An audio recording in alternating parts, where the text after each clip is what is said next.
포항 CBS 기자들과 함께하는 뉴스 이때이 시간입니다. 최근 경주시 의회에서 고교 평준화 도입 주장이 다시 제기되며 이번에는 도입될 수 있을지 관심이 모아지고 있는데요. 관련 소식을 문석준 기자와 알아보겠습니다. 문석준 기자, 네. 최근 경주시 의회 김동애 의원이 고교 평준화 도입을 요구했죠? 그렇습니다. 김동애 의원은 지난주 금요일 열린 경주시의회 임시의 5분 자유 발언에서 고교 평준화의 조속한 도입을 요구했습니다. 김 의원은 고교 평준화는 시민 대부분이 찬성하고 있고 김석기 국회의원과 준하경 시장의 핵심 공약이지만 아직도 제대로 이행되지 못하고 있다고 지적했는데요. 네. 그는 경주가 고교 평준화 도입을 미루는 사이 교육 중심 도시 경주의 위상은 추락했고 지금은 소멸도시 위기까지 겪고 있다고 비판했습니다. 이어 고교 평준화의 신속한 도입만이 위기 극복을 위한 열쇠가 될 수 있다고 강조했습니다. 네. 김 의원은 반대 여론이 만만치 않은 것도 사실이지만 평준화 대상 학교 간의 학습 환경 등 교육 여건에 큰 차이가 없고 평준화에 대한 각 학교의 인프라도 충분히 구축돼 있는 만큼 경주시는 고교 평준화 도입에 힘을 쏟아야 한다고 역설했습니다. 네, 이 고교 평준화에 대해서 많이들 알고 있긴 할 것 같은데요. 네. 그래도 다시 한번 좀 정리를 해주시죠. 네, 우리 고교 입시는 1970년대 초까지만 해도 시험을 쳐서 들어가는 입학 형태를 유지했습니다. 지금의 대학 입시와 비슷한 시스템이라고 볼 수 있는데요. 네. 이로 인해 당시에는 각 지역마다 소위 명문학교라고 불리는 고교들이 존재했습니다. 이 특히 수도권의 경기고, 대구 경북의 경북고, 부산 경남의 경남고는 우리나라를 대표하는 3대 고등학교로 불리게 됐습니다. 네.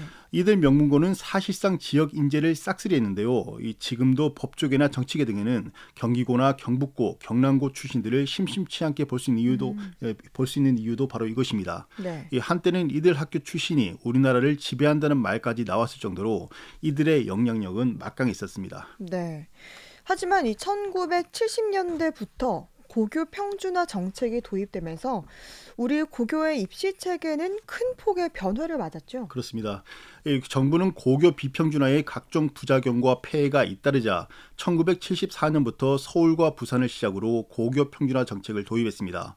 이 고교 평준화는 성적과 상관없이 고교를 배정하는 방식인데요. 네. 이 지역별로 전체 학생 추첨을 통해서 해당 지역에 있는 일반계 고등학교의 학생들을 나누어 배정하는 교육제도입니다. 네. 현재 대부분 지역에서 일반적으로 시행하고 있는 고교 입시 정책으로 일부에서는 뺑뺑이 제도 이렇게라도 부르고 있는 중입니다. 네. 앞서 이 고교 비평준화 제도의 부작용에 대해서 말씀해 주셨는데요. 구체적으로 그럼 어떤 부작용들이 있었습니까?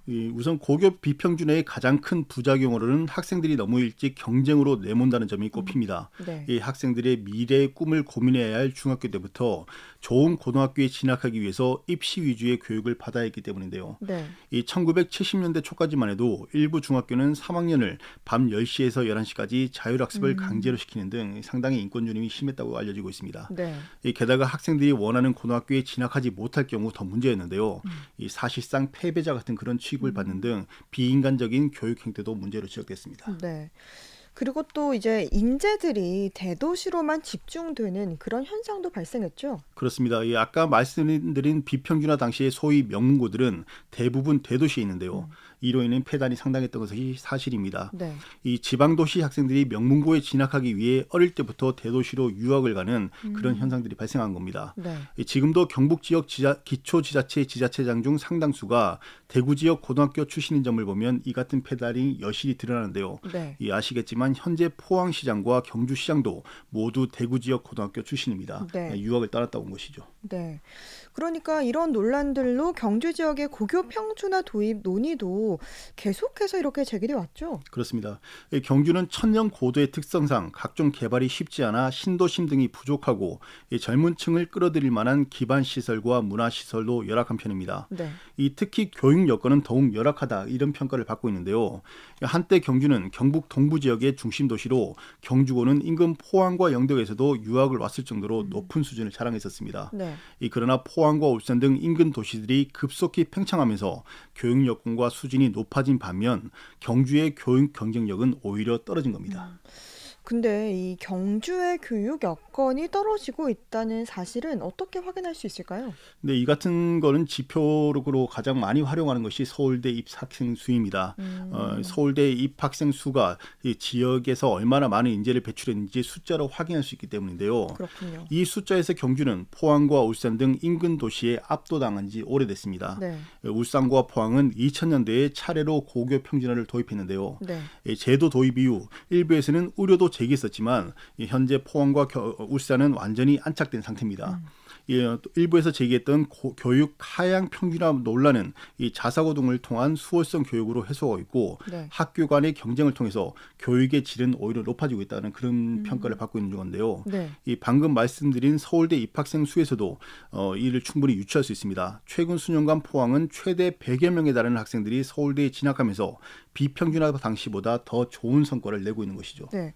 반면 경주는 상황이 상당히 다른 상태죠. 그렇습니다. 경주는 지금까지도 비평준화를 이어오고 있는데요. 네. 하지만 경주를 대표하는 경주고는 예전과 달리 지역 교육을 이끄는 힘이 상당히 약해진 상태입니다. 음, 서울대 입학생 수에서 자사고인 제철고에는 아예 비교하지도 못할 만큼 떨어진 데다 네. 포항 지역 상위권 평준화 고교보다도 적은 경우가 더 많은 건데요. 네. 이 덩달아 문화고 등 다른 고등학교들도 인근 도시에 비해 교육 수준과 열의가 낮다는 평가를 받고 있습니다.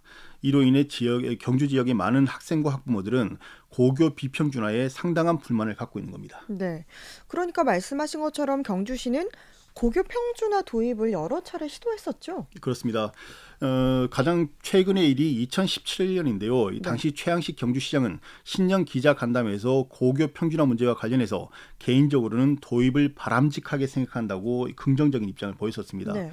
이어 장단점 분석과 지역 여론 수렴 등의 절차를 거쳐 결정하겠다고 밝혀서 평준화 도입에 대한 기대감이 커졌었는데요. 네. 2018년 실시한 시민 대상 여론조사에서는 무려 81.9%가 고교 평준화 도입에 찬성할 만큼 네. 시민들의 평준화에 대한 도입 요구는 상당히 컸었습니다. 네. 이렇게 큰 상황에서 또 지난해 열린 시민 원탁회의에서도 시민들의 평준화 도입 요구가 상당히 컸습니다. 그렇습니다. 경주시는 지난해 말 고교 평준화 어떻게 할 것인가를 주제로 경주시민 원탁회의를 개최했습니다. 참가자들은 고교 평준화에 대한 기대와 우려, 고교 평준화를 진행한다면 선행돼야 할 조건을 주제로 열띤 토론을 펼쳤었는데요. 네.